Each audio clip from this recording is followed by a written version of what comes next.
And so I say, Guten Krampusnacht. Don't be naughty.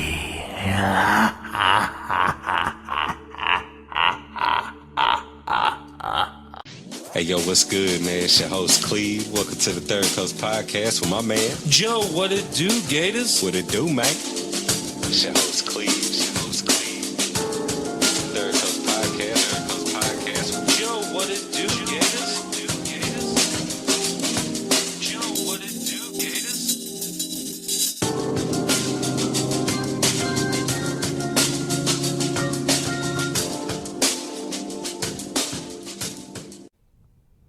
Alrighty, welcome back to Third Coast Podcast. I'm one of the three hosts, Joe, What It Do Gators, sitting in the green room at Fête du Void, but we are now in Krampus season, and I am joined today with the lovely and very intelligent Miss Kennedy.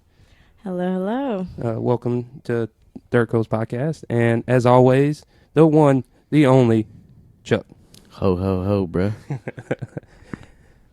And to set the mood for the podcast, Pulled away from their safety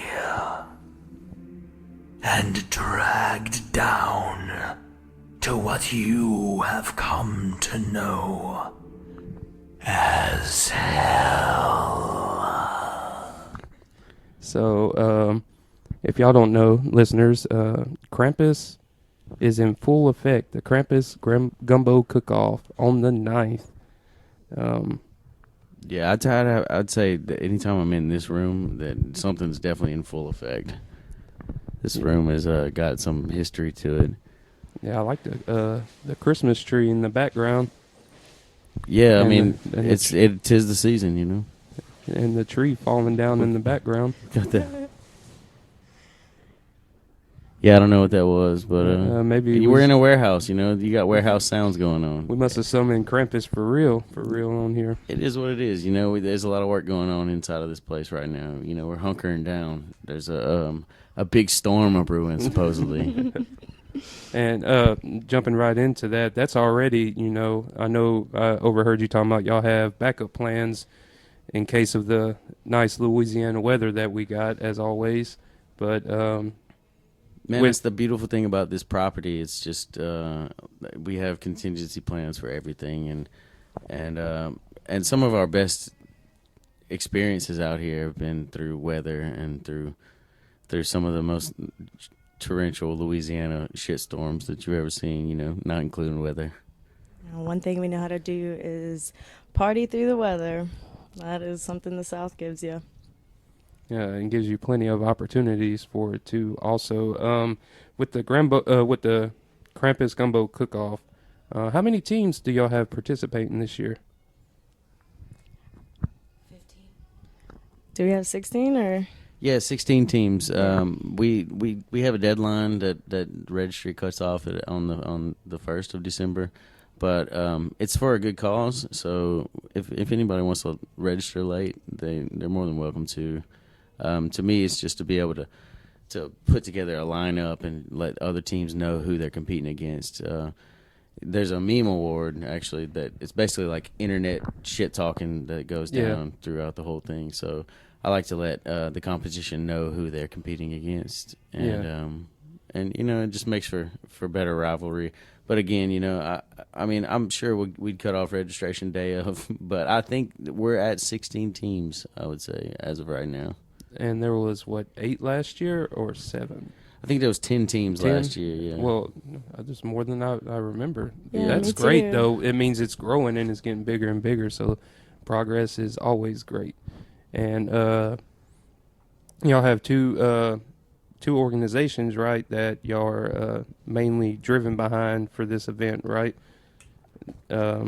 Sky High Kids is one of them, right? Yeah, so Fête du Void we've been doing a toy drive for, I'd say, since we started the Iceman special, so probably like 7 to 8 years. We've been generating toy drives to give to Sky High for Kids. It's a nonprofit out of Houston, Texas, but it was started by a Louisiana native, and they've just been in connection with St. Jude's and other organizations that are geared towards young children with fatal diseases and so forth.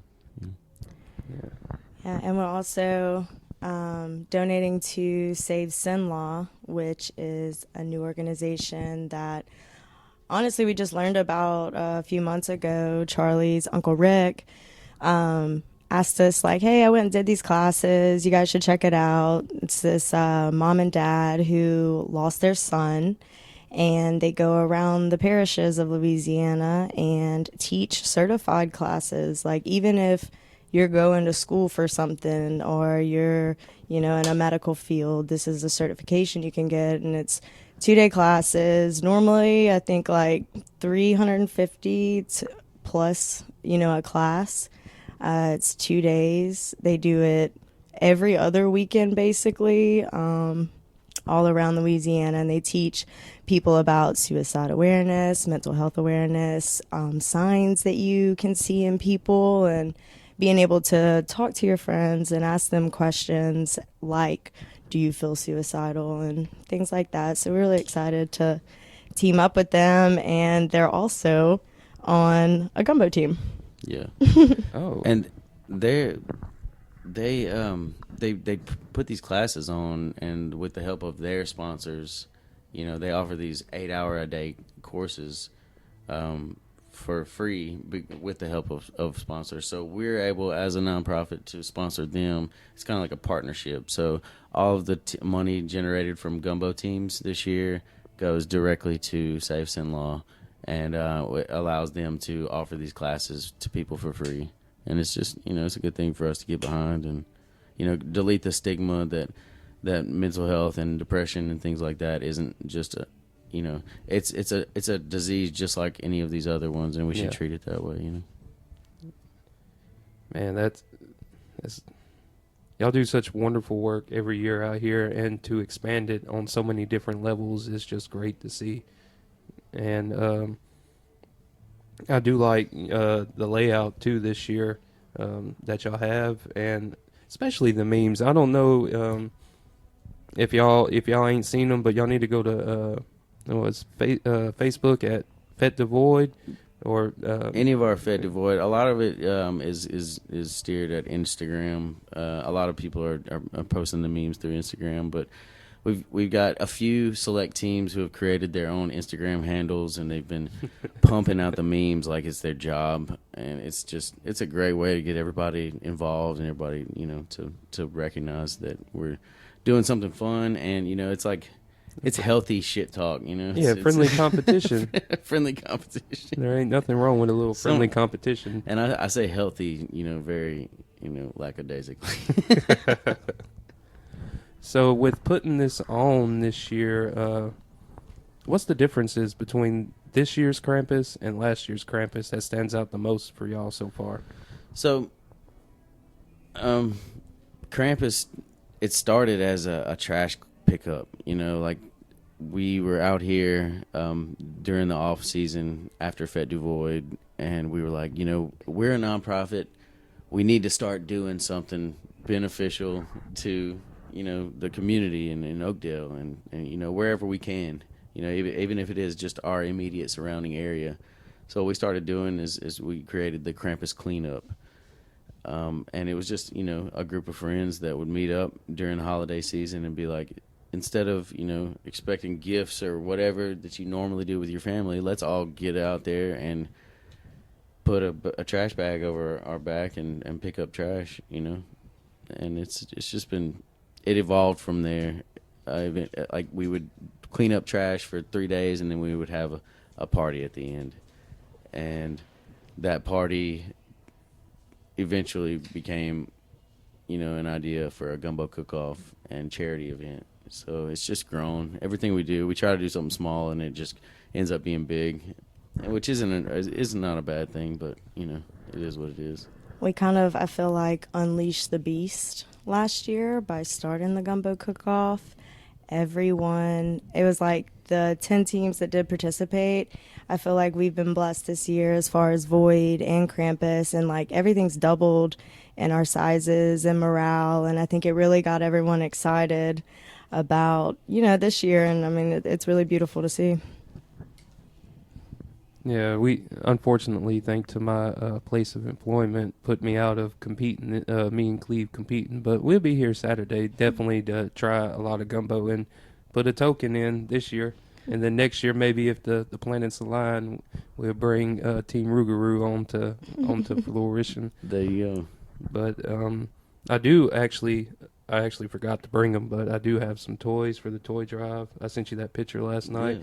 It's always fun to get my kids involved. I know that y'all don't see the behind the scenes, but what y'all do makes a serious impact on like people like me that raise 4 Bambinos, and I'm going to the store and I tell my daughter, she's like, can I get a toy? I said, no, we're going to get a toy for someone that can't get a toy for Christmas. Oh, so Santa Claus, Santa Claus can only go some places, and then I was like, he only can do so much, so this is why we can give a little bit extra. And then she got behind, and she, of course, is spending my money, so she was all for that. But it's y'all filter down within to us, and it makes us want to, drive and do more, and it's always great. You see one person giving, and you want to give, and then hopefully it's like a snowball effect, and everybody gets a little piece of that. And who don't like picking up trash? I always thoroughly love picking up trash. I mean, it's not for everybody, but to be honest, we definitely make a party out of it. That's like, but that's one of the cool things that you can influence people. People think that they don't have to, they don't want to do that because it's dirty work. But if you have friends and a reason to do it, we've just been blessed in this life. So for us to just do this and still be able to, have fun with it is just another blessing. It is what it is, man. And it's always cool to get to hang out with my kinfolk. Alex! Yeah, bro. Fresh cousins. Yeah. Good thing y'all didn't hook up. No. I see you when you're sleeping. And I know when you're awake. This one's empty. This is my other one. I don't know if I've ever asked this question. So, Krampus, why Krampus, and like how did that come up? Like, so I love Halloween. I love spooky stuff. I love the feelings you get from being scared. As weird as that sounds, I'm sure some people understand. A lot of people do, but Krampus is a German, almost I would say pagan holiday, where it's based on Christmas, but it's technically evil Santa Claus. It's like the anti-Santa. So if you're not a good kid, if you don't, if you're not being humble, if you're not being thankful for everything, then Krampus, unlike Santa Claus, will come and take everything away from you. Get your ass. So to me, it was just like, oh man, that's actually really a cool alternate way of thinking about Christmas, because growing up, I was a spoiled white kid, so it was just like it started feeling empty to me, to just the whole aspect of Christmas. You just technically, quote unquote, be good, and this big white guy will come down your chimney and give you presents, when in actuality it was my parents working very hard to make sure that myself and my family was happy every year. And it was just, there was no pressure to really be good, because there's a lot of kids that are just shitheads that their parents still get them everything, and those are the kids that Krampus would get, And to me, it's just like, to pick up trash is like that whole actuality. It's like, it already confuses the people in Oakdale when we're out there with Santa hats picking up trash. So I had this idea in my head, like, what if we were dressed creepy too, and we were picking up trash? So it just became like this kind of like joke, to where it was just like a few of us, but then all of a sudden we're doing a whole gumbo cook-off. And I'll be honest, bro, I feel a certain type of way about not doing the Krampus justice because we could like do this whole gumbo cook-off really Krampus themed, to where it's a spooky gumbo cook-off. But I don't, I'm not really trying to die on that hill as far as in the South and trying to convince people of what Krampus is, because to people that don't understand what it is, they think that we're being disrespectful to Or satanic. satanic, and it's really not satanic. It's actually just spooky Santa, which it's like. Whereas Santa Claus, they didn't mention anything about Santa Claus in the Bible. Yeah. But, so it's like, where does the line really draw? And, I don't know. Again, like, if I had to go back, as far as the gumbo cook-off, I probably wouldn't include the Krampus part of it, but it came from the cleanup. Yeah. So you can't help but how some things evolve, so it just is what it is. And there's definitely been, like, I think over the last 2 years, going on 2 years now, battled back and forth with ourselves, making this a more public thing and saying, like, okay, should we change this name? Is this going too far? We're in very central small town Louisiana. We don't want to be weird. We're already very weird to these poor people in this town, but there's just something in my gut that tells me there's like a form of selling out by almost changing the name, because it comes from such pure real intention. And if you got to know us, or you knew what we did, or you came and you were a part of it, you would see how polar opposite from that dark realm that it's seen to be at, that it is. Like, it's almost hilarious to me, because we're truly just trying to be good people, do good things, have some fun, and it can probably be taken that way, but in my mind, like, that's like as real as it gets in terms of naming something, especially as to what we're actually doing, Sometimes it happens organically, but I never in a million years would tell you that 8 years later that I would still be in a band called the Iceman Special, but it just is what it is, and people are always all the time, why'd you name it that? And I'm like, I don't know. It's like, it's just, that's what we are now, and that's, they like it. I did have someone stop me in the gas station and was like, hey, what's the dudes that been on your podcast doing out there with Santa hats picking up trash on the side of the road by the dam? I was like, damn, that's very specific, but sounds like you already know. I said, well, they're picking up trash as part of the event, week-long event that they do out there, and Saturday, da-da-da-da-da, gumbo, music, silent auction, all the jazz, and the only thing I got is bet I'm gonna be there, and I gave her the website for to go buy tickets. Awesome. And y'all be able. This is going to come out tonight. I gotta get hard in the presses, but y'all make sure y'all buy tickets to the Krampus Cook-Off at FetDevoid.com. Yeah, FetDevoid.com/Krampus, or you can get them at the gate. The price will go up at the gate, so you can probably get them. It's better to get them early, but it's still a very, very decent price for 15 acts of music. It's all free gumbo. You can come out here and just pay one lump of money and try 15 different types of gumbo from all around the state, even out-of-state gumbo, which is, And as well as that, we're not trying to poison you, but it is what it is. That $30 ticket also, if you come on Friday and you want to camp, or you want to come for Friday, come back on Saturday, you get that wristband all weekend. So you have a $30 ticket to come be out here. So full weekend of events. And it's not only gumbo that you will be able to eat. It's also going to be smoking bowls, right? Going to be here. So if y'all don't like gumbo, there's another food alternative. So make sure you come out and hang out with us. And it's going to be a good time and a great cause. Yeah, we had to get our buddies Hunter and his partner Casey with Smoking Bowls out of Shreveport. They hit me up to do a gumbo team, and I was like, I was actually just about to contact y'all about not doing gumbo so that we could have something besides gumbo out here, because we have a lot of homies that are vegan and vegetarian, and they don't. It's already a sight to seeing a bunch of poultry getting slaughtered out here, but so we got an option for them. And they were truly they were at Void this year, and so many people were like, who are these people? Who is this food? This is the best. Like, people have truly requested it almost, so we're like, yes, we would love to have them back. They're awesome.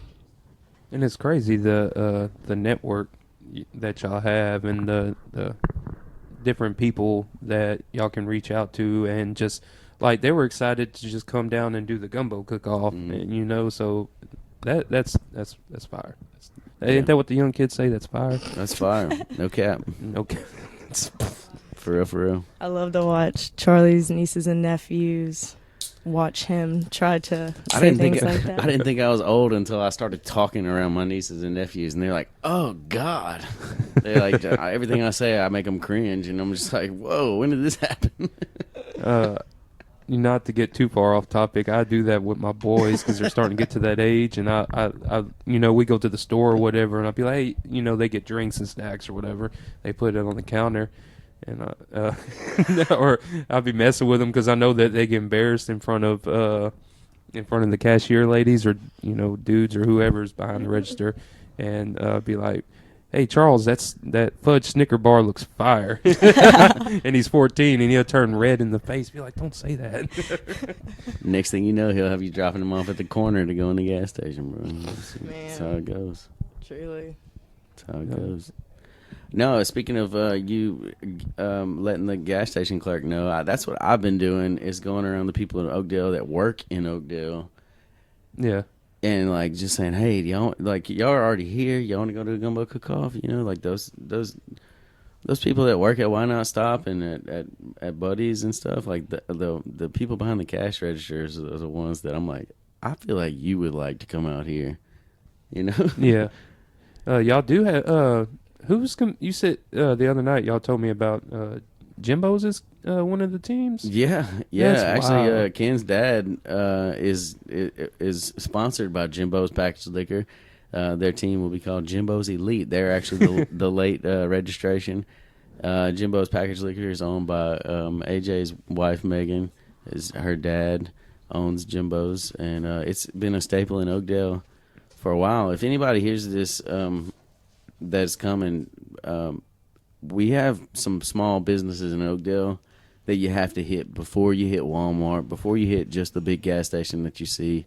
There's some places here that, you know, we love to send our people to, and our people enjoy it because they're like, oh, I went to Jimbo's and it was like small liquor stores. That's the only liquor store y'all have here? And we're like, yeah, pretty much. That's the one. And they're like, it was awesome. And then, you know, Megan's dad will be like, yeah, thanks. I saw some of y'all's people come in here the other day.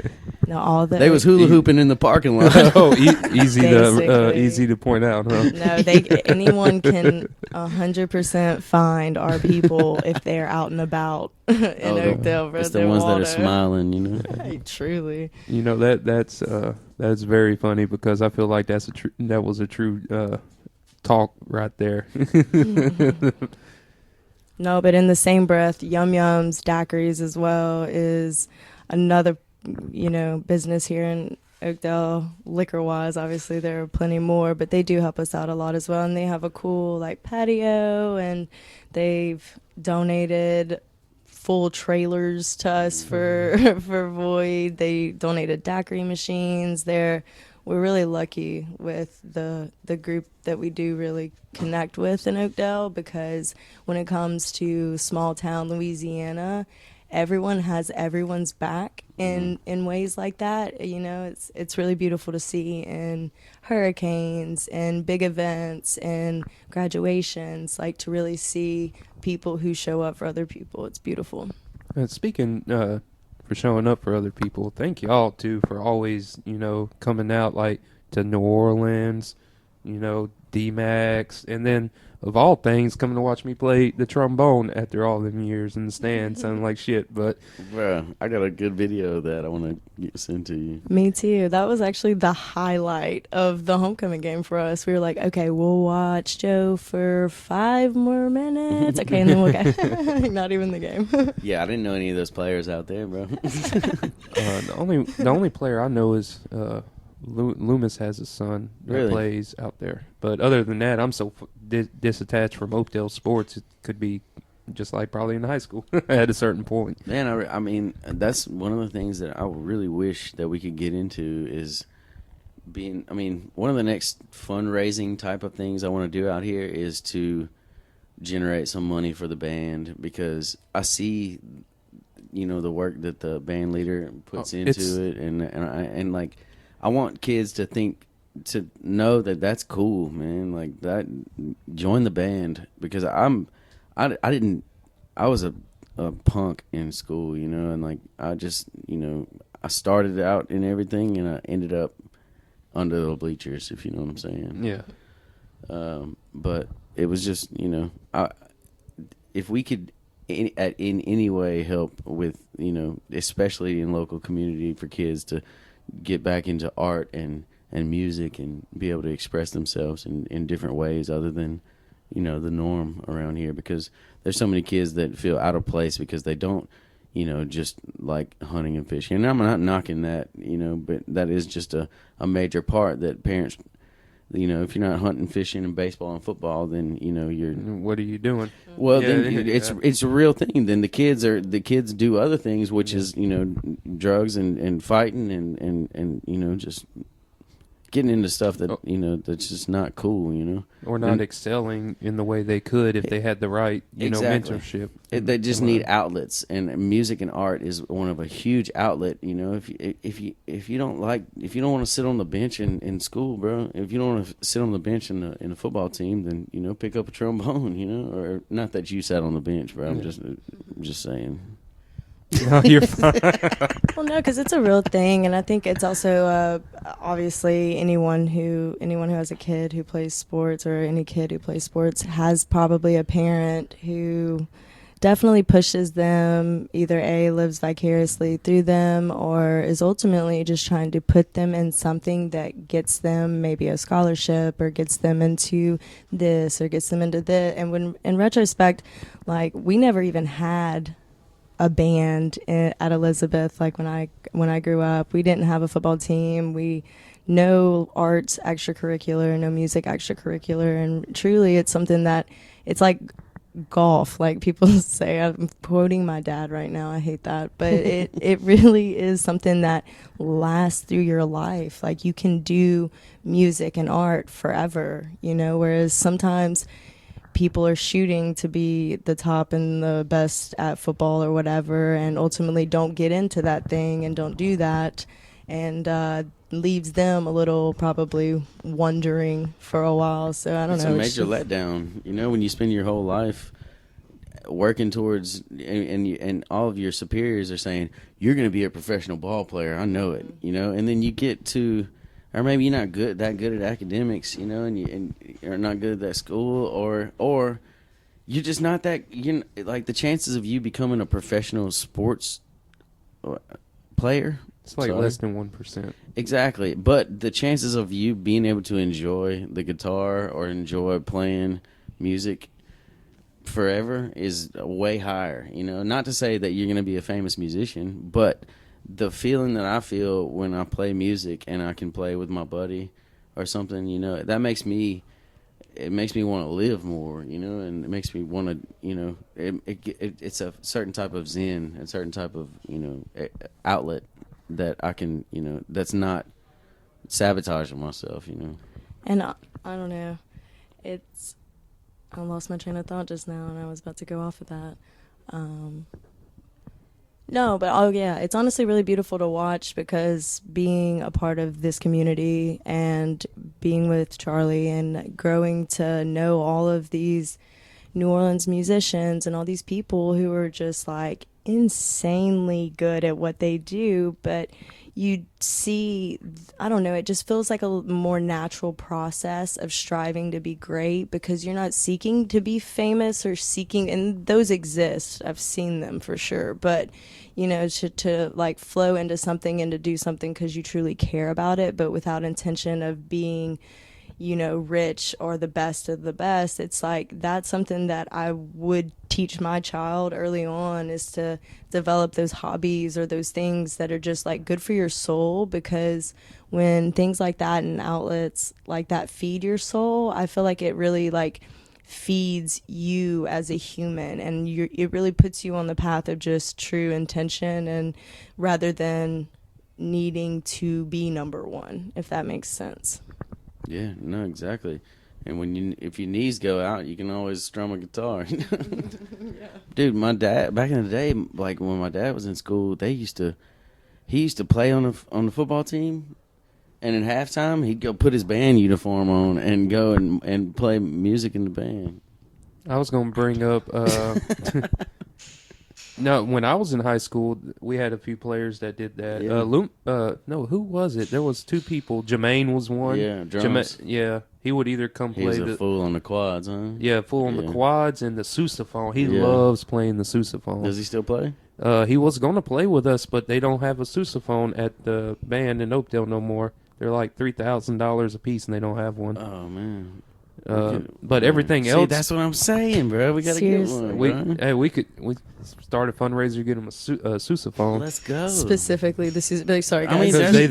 That's what they really need. Well, They don't. no, I mean that's a big part of of a band, you know, and like whatever we can do, man. I mean, if that's what's gonna get it done, I mean, that's a lot I of wish you money. could- Dude, that's the one thing that's bad about music, and why I feel like a lot of parents won't get their kids into it It's because high. that shit is expensive. Yeah, bro. but you think you get if you have I have nieces and nephews that play, like travel ball and all that different stuff.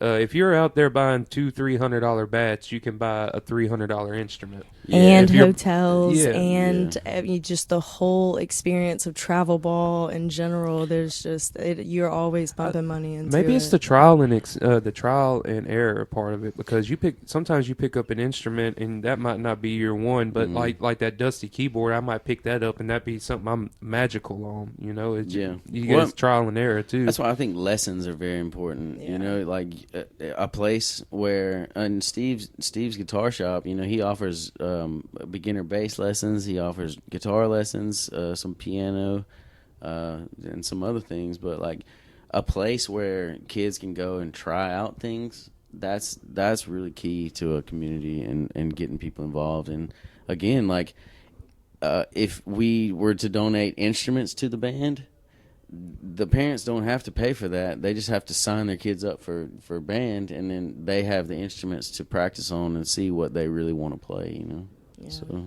I don't know. I can go deep into what how kids should play more music, but speaking of music, could you name a few of the artists that are going to be here this weekend? but I can name all of them. We're so blessed to have Louis Michaud from the Lost Bayou Ramblers coming. He played Void with the Ramblers, and that was we've been trying to get Lost Bayou Ramblers at the Void since we had the big rain out in Cypress Creek. We had them booked that year, but we canceled them because of the rain, and ever since then we weren't able to get them. This year we got them, and Louis came to us after the show and was like, "What y'all doing next?" And so we scraped up some money and let him know, like, "Hey, if you want to come do the gumbo cook-off as Louis Michaud, solo act, he's coming," and that's awesome. It's like, as far as Louisiana gumbo cook-offs, if you got Louis Michaud opening up your schedule, then it's a gumbo cook-off. We Authentic. got Buku Groove, which is a heavy funk band out of Florida. Make sure y'all stay tuned, because we will have their interview after Nice. this weekend being posted, probably about Yeah. next week. They're He has awesome. this guy playing with him. He goes by Big D, and he's like one of the best guitar players you've ever heard. You'll when you hear him, you'll be like, "Oh, this is what he was talking about." It's like when somebody picks up a guitar and they can play it like that, you immediately know, like, all right, this is separate. I've heard a lot of people play guitar, but this is another level. Yeah, he's Grammy Award winning just from his instrument. So That's 2 Grammy Award winning artists. That's crazy. yeah. Yeah. So and then we have Krampus has always been for the homies. So we've just got an array of all the homies playing. We got Spicy Ranch, John Curry playing Friday night. We even got Uncle Rick in Buffalo. All right. And then Saturday, we got Jesse Cottonstone, who's a Mississippi Delta blues musician who's coming out of that area, playing some. He calls it. I'm gonna butcher it, so I'm not gonna say it. But Jesse Cottonstone. He's a total one-man show, basically. He might have a drummer with him He will. for. Yeah. Okay. Good. Yeah. But I've seen him play alone, and he does all of it, like various sounds, all that you wouldn't assume he makes just being by himself and performing. He's awesome. I'm really excited too for that. We're going to be interviewing him too. I was talking to him today, saying he's flying into Ellick tomorrow. He's flying into New Orleans tonight. He should be getting in I the just he 15. said he was flying in. I just thought he would be flying into Alexandria because it was closer. But yeah, man, we got Zach Edwards back. Zach's been doing a lot of work in Lafayette and with his band, The Medicine.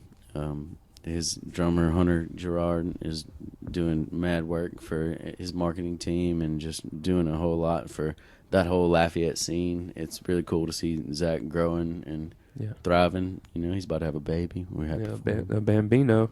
Yeah. I forgot. I had to bring up to Zach, but I don't. Zach and Emily met, did their first date on the podcast. Did a podcast together. Okay, all right. It was me. I wasn't there. It was Rachel. No, It was me. Cole. It was me. Yeah, Cole. Cole was there. Yeah. Cole, Zach, and Emily, and me, Terrence, and Koba. Oh, damn. That was their first date. It was on the podcast. That's funny. And now look what it led to. Bambino. Man, I don't. It's like funny because I guess there was a time before Emily and Zach were dating. That just like feels like forever ago. Feels like they've just always been together. We have Tasha and the Psychedelic Roses. She's a female vocalist, powerhouse songwriter who we're stoked to have back at the property. She's done several shows with us. And we have our band Holly Rock.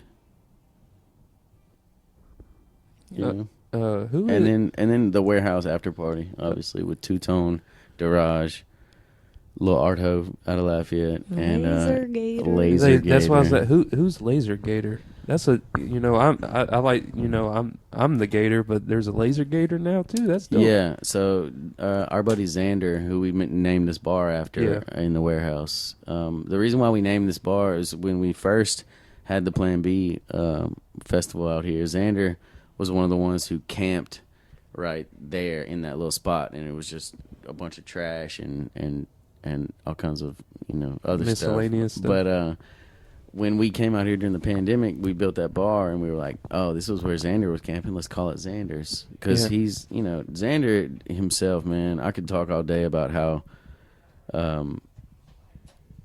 like, just powerful of a person he is, as far as, mentally, emotionally, and, like, physically talented, it's just, he deserves a lot more credit than he gets in life.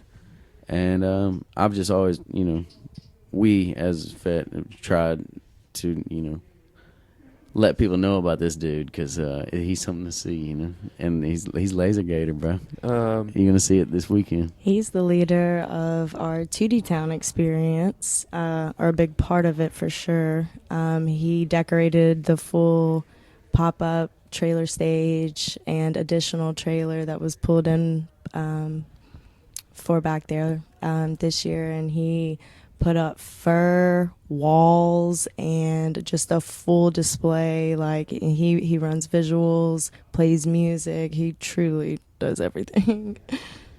Yeah.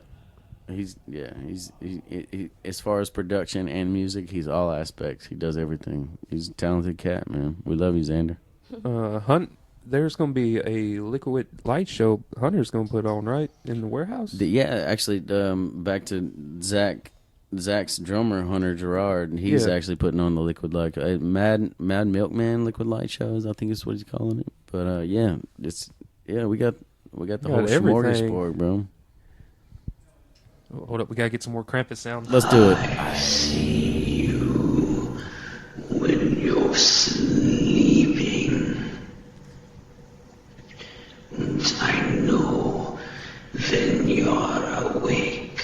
This sounds German. Even the clip sounds very See, German. honestly, everyone should have felt this way when all of the Santa Claus sayings and songs began. Like, I see you when you're sleeping. I know when you're awake. Yeah, it's pretty Like, creepy. we didn't need Krampus to tell us that was weird. Yeah, Santa Claus is already pretty creepy enough, bro. We could have Santa's gumbo cook-off, and it would just be, honestly, that would probably be way scarier. Terrifying.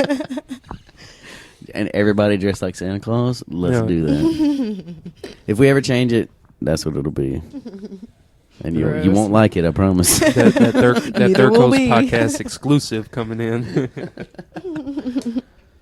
Man, Ken and I really enjoyed watching y'all in New Orleans at Hell Yes Fest, man. It was, honestly, it was like watching my kids playing T-ball, bro.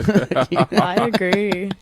At first, I was like, I'm so nervous. Oh God, oh God, oh God. Maybe we pushed them too far. Did we push them? Did we train them too hard? And then you guys, literally, I watched you come into yourselves like through the full. I don't know what was like hour, 2 hours. We were there. An hour? Hours, yeah, really. It felt a little longer than that, but you were like churning and turning and burning people through. And at first, I was like, "Oh goodness, okay, all right." And you guys, when you told your joke at the end, and I mean, it was just beautiful to watch. I felt like I watched you just like transition and catch the flow so quickly and so easily. And you guys were funny. Yeah, I was saying, it's Thank like, it's not easy to get on the stage with a spotlight. Those comedians, they do it every, as much as they can. They're addicted to it, And I was like, my boys ain't ready for this.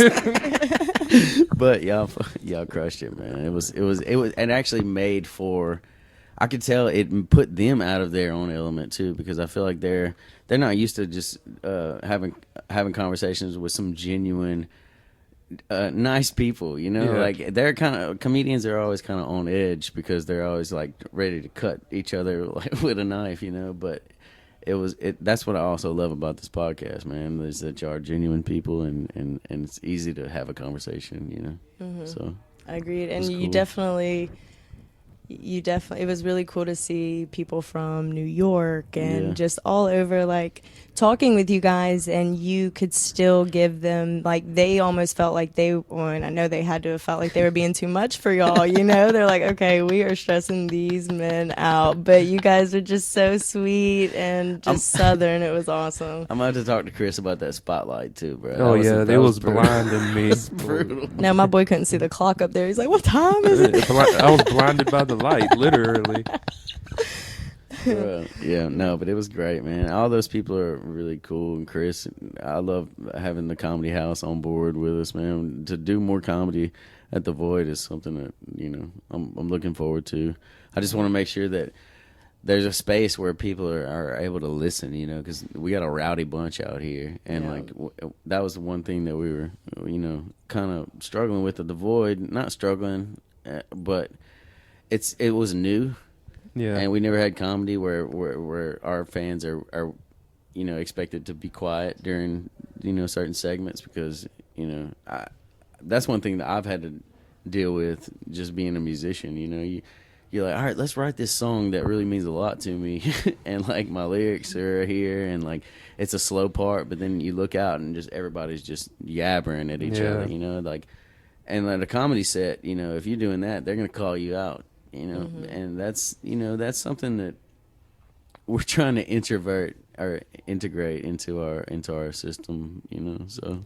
But I think it's a good thing, though, and honestly, seeing it live this year for the first time, it's like next year I want to do like the velvet red ropes where you almost enter in and that's a cool idea. and there's like signage, because I even went to Chris at some point once it began, and I was like, if at any point you feel like you need to get on the stage and you need to tell them to be respectful, you do that. And he was like, oh, no. And then I was like, Charlie, go on the stage and tell them to please be respectful. But it teaches just a little social grace and a little bit of just, you these people are taking time out of their day and their life to get up here and express themselves and put themselves basically on blast. It's And their so the art. least, so the least we could do is pay attention, listen, and just, you know, be respectful. And I think it does teach a level of social skills that I really appreciate because, yeah, sometimes you don't need to be the center of attention. We already got one of those on stage. It's going to do better for the music too, you know? Like once people agreed. realize like, oh, I don't have to just jabberjaw the entire time that I'm sitting in front of a stage. Like, oh, I can do this for music too. I can shut up and like actually like take in what this person is spilling their heart out to tell me, you know, through their art. Otherwise, why did you buy the ticket? Why did you go to the show? Just to stand around and talk. Huh? I mean, don't get me wrong. Networking and making friends. I always tell people, come to Fête du Void. You're gonna meet your next best friend. So I don't get upset about it, but I do like to bring awareness to the fact that, you know, you don't always have to just have a conversation because chances are that person that you're talking to doesn't want to hear what you're trying to say. Or They're- can't hear you. Yeah. Or, I never can hear anyone who is yelling at me during a show, okay? Just FYI, okay? It's funny and it's sweet because you watch people come into a show and everybody's so excited to see one another and you can't be mad at that. But I've sat, you know, when Charlie and them have had 45-minute, you know, opening slots for big shows that I'm just like, hey, we're here for 45 minutes. So if everyone around me could be quiet, that would be nice. You know, you take away from other people's experiences more so than your own, but definitely your own because you don't know what's going on. You're not paying attention. You're talking. it comes with certain fan bases too. Certain fans, you go to shows and those people around you will shush you, like you know, like, and that's I love that honestly. Like, but at the same time, there's a balance because I don't really like to be all serious when I'm trying to go out and have fun and listen to music. But it's just certain. It's good to be aware of when and how you can do that. You know, Or if yeah. you're one of those people go who, to the back. It's yeah, just being respectful, who basically. push their way to the front of a crowd, baby, go to the back. Like, literally leave. Yeah. Well, I hate to cut this wonderful. It don't even feel like we've been rolling this long. So, Yeah, man, this has been awesome, bro. But let me get one more of these Krampus. Let's do it. Just That's what I'm here for. like Saint Nick, I have a list, and I know who has been naughty. So, you know how we always end the episode, Chuck. I get some words of wisdom. Who would like to go first, Miss Kennedy? Chuck? Me? I'll give it to you. Oh man, words of wisdom. If you don't pick up trash, Krampus gonna get your ass. But really, the whole point of the season is to give and to give thanks, really, to everybody that makes your world spin, and that's what I'm really grateful for. And I'm grateful for y'all, man. I'm grateful for you. Happy birthday, bro. And thank you. Happy birthday. For giving us a voice. As far as Fête du Void, nobody has, everybody in this community has talked about doing a podcast, but nobody has done it steadily and as effectively as you have, and I appreciate you for it, man. I know it's been a lot of hardship, but you've been the anchor and the whole Third Coast gang and in the Fête du Void community, so we appreciate you, bub. I always appreciate y'all for taking time to be a part of our little show in this small little town. Kennedy? My words of wisdom. Love yourself first and foremost, and love yourself hard, because that in turn allows you to love others and those around you who you really care for. Devote your time to what is important to those you love, and in my mind, everything will work out. Such a fictitious thought, but it'll all work out. And I guess my words of wisdom is keep on keeping on. Just keep on churning.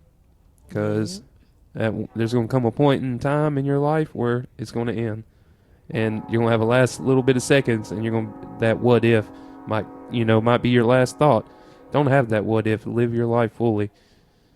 Yep. That was kind of morbidly awesome, bro, and I love that. It's Me true too. Krampus spirit. Me too.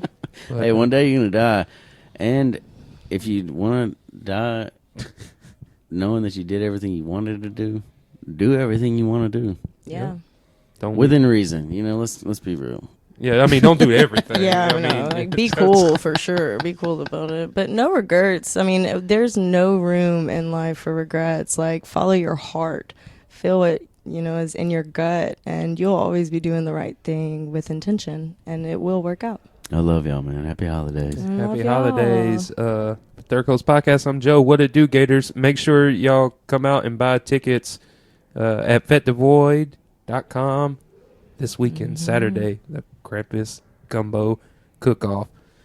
Hill Daddy Gumbo sucks. And was it Wu-Tang? Y'all use Jaru.